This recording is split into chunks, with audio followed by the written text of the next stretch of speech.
That really leads to my next question.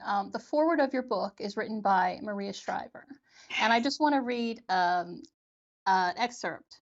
She says, menopause is a function of the brain that plays havoc with a woman's body and her outlook on life. Indeed, all of these erratic emotions and symptoms can make a woman feel crazy if she is not reassured that they are normal. The first chapter in your book is called You Are Not Crazy. So, Yes. why has it been such a challenge, not just for women, but also for the medical community to recognize that menopause is normal and that women are not crazy? These are real symptoms and real experiences they're having.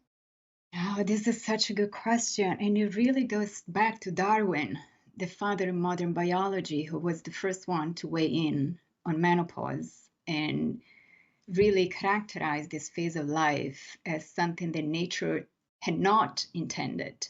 And I remind everyone that Darwin was also, again, the father of modern biology and the person who said that women's brains were inherently inferior to men's brains, which remained the backbone of medicine and neuroscience for a really, really long time until more recently, many more scientists started denouncing the fact that there is quite a strong neurosexism in research, where a lot of the research that was done in the past really aimed at proving Darwin right.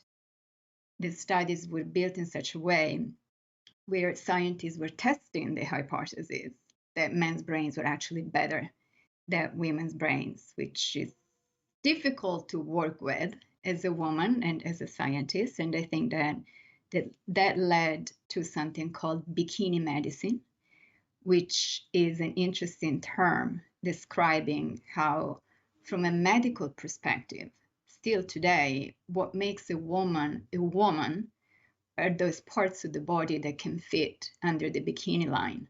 And is basically a reflection of how historically medical professionals, but also many scientists, almost believed that women's brains were just like men's brains, just smaller and more complicated and more subject to hormonal fluctuations, and that they were just not worth studying. So if you consider this situation, that most research was really done on men or male animals, and Right. that men don't go through menopause, then it's quite clear why we know so little about menopause and the impact on women's brain health.